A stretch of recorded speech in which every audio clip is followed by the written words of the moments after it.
What's going on, guys? The Comics Kid 2099 here. Today I want to talk to you about The Rocketeer, Cargo of Doom. This is a 4-issue miniseries written by Mark Waid with art by Chris Samnee. And there were some things about this book that I really loved, and there were some things about this book that I did not like. The thing that I loved, The Rocketeer fights dinosaurs with a laser gun. If that sounds interesting to you, you need to read this book, because that part of the book I was thoroughly entertained by. I absolutely loved that part of this book. What I did not love, just about everything else about this book. First, I want to talk about the relationship between Cliff Secord and his girlfriend, Betty. I don't remember her last name, but she's basically supposed to be Betty Page, the pinup model from the 30s. And this is the third Rocketeer book that I've read. I read the complete collection of the original 8 or 9 issues by Dave Stevens, and then I read The Rocketeer Adventures Volume 2, I think, which was just numerous creators doing their own little short stories on the Rocketeer, and then I've read this one. And all three of these books have the Rocketeer and his girlfriend going through relationship problems, and not just minor, tiny little relationship problems, but huge problems where you think, oh no, they're going to break up with each other, and then by the end of the book, oh, they're kissing, isn't that sweet? And I would like just one Rocketeer story where Betty isn't about to bite Cliff's throat off because he forgot to go on a date with her or something like that. I would like just one story where these two aren't constantly bickering with each other. I get why everyone is doing it, because in the original Rocketeer comic book series by Dave Stevens, that was a huge part of it. There's one part where Cliff goes across the country trying to chase down Betty so that he can tell her that he loves her, and their relationship problems were a big part of that series. So now, everyone who is following after the death of Dave Stevens, they want to incorporate that in their Rocketeer stories that they are creating to be true to his vision.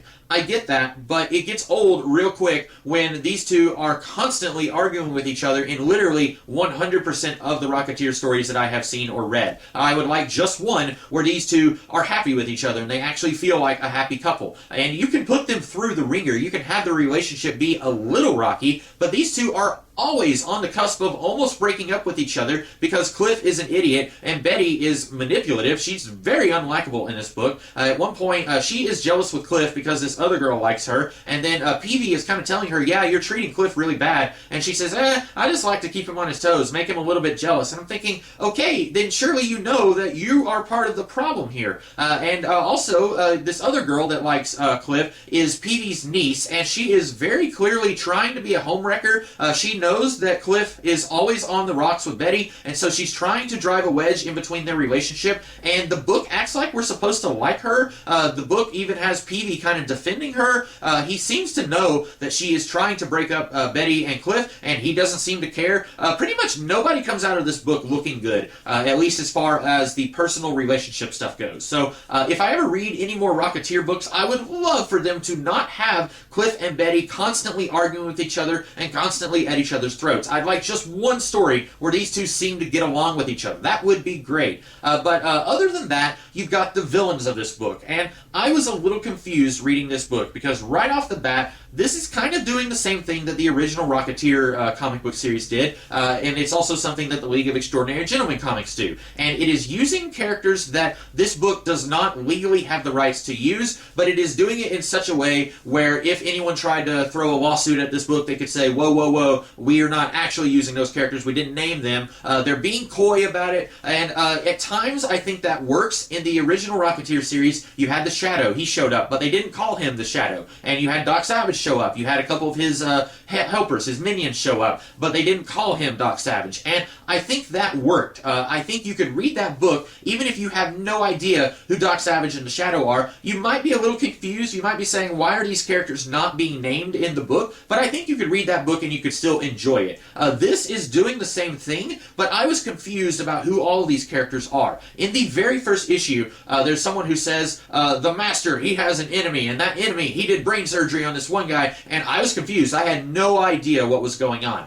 So these guys, they are smuggling dinosaurs from Skull Island from the King Kong movie, and I actually really like that this is bringing in King Kong, and it does it in such a way where it's not name-dropping King Kong, but it gives you just enough information where you can very clearly say, okay, yes, that's King Kong that they're referencing. And I like that they're doing that. If you read the original Rocketeer comic, or if you've seen the movie, you might think that it's a bridge too far, that the Rocketeer is fighting actual dinosaurs. I don't have a problem with it, because the Rocketeer is paying homage to entertainment from the 30s. We've already got the Shadow and Doc Savage that exist in this world. This book is now bringing in King Kong. That's another thing from the 30s. Granted, it's from film instead of the pulps, but I don't have a problem with that. I like that. But then this is also bringing in characters from Doc Savage that I did not know about.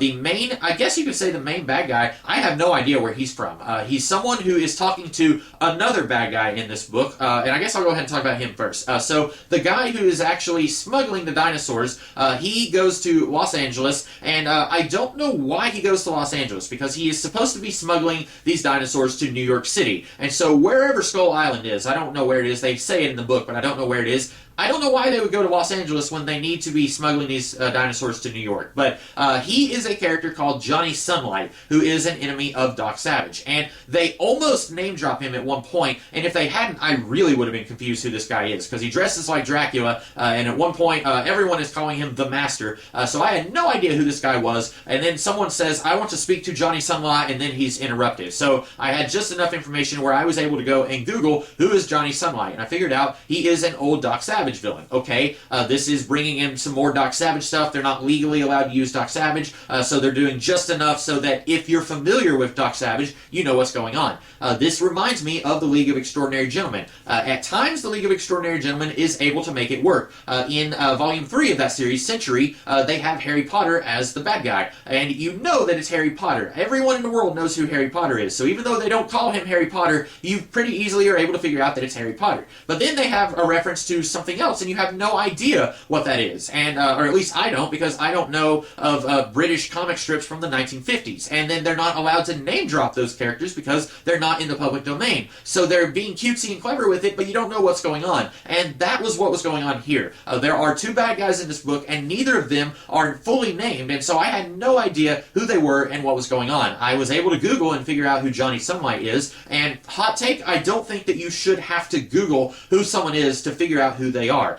Maybe they should have just created a brand new villain. You could say this is someone who has crossed paths with Doc Savage, because at one point he says, the creator of your rocket path, I have stolen from him before. So you could say that he's someone who's fought Doc Savage before without actually using a Doc Savage villain. And then I'm not going to be so confused on who this guy is. But then he is working for someone else who is apparently even more terrifying than Johnny Sunlight. And I have no idea who that is. His name is Trask. That's all that they call him in this book. I googled the Rocketeer Trask, and I found there was a miniseries also written by Mark Waid, The Spirit, the Rocketeer, Pulp Friction. I have not read that miniseries. I looked it up. It's going for like $20 on eBay. I think that's a little steep for a 4-issue miniseries, but there was a bad guy in that book called Trask. So I'm assuming this Trask is also that Trask, since both of these are written by the same guy. But I don't know who this guy is. He's only in shadows. We never get a full look at him, so I don't know if this is the same guy, and since I haven't read that miniseries, it wouldn't help me if I knew anyway. But this kind of ends on a cliffhanger, so either this is a sequel to Pulp Friction, or Pulp Friction is a sequel to this. I don't know. But I wish this was a little bit more of a self-contained story. I wish that the bad guys here were a little bit more self-contained, and then I didn't have to go and do homework to figure out who these guys are. But I really love the idea of slyly referencing King Kong and bringing in dinosaurs from Skull Island. I loved all of that. Didn't like the relationship stuff here. So there's stuff to like and there's stuff to not like. I see what Mark Waid is doing.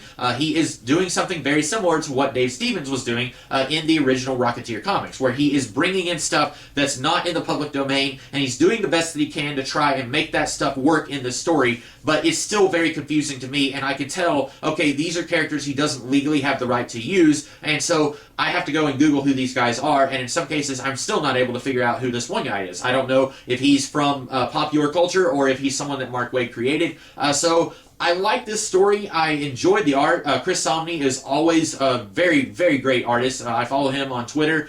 He is always nothing but gold. But I wasn't 100% on board with the story here, which is unfortunate because I like the Rocketeer. I like this time period that is being played with here, the mid to late 30s and the early 40s. I like all of that. I just wish that this story was a little bit better than what it was. So those are my thoughts on Cargo of Doom. I hope that you guys liked this video, and if you did, be sure to like, share, comment, and subscribe, and I will be back in the future with other videos. In the meantime, have a great rest of the day.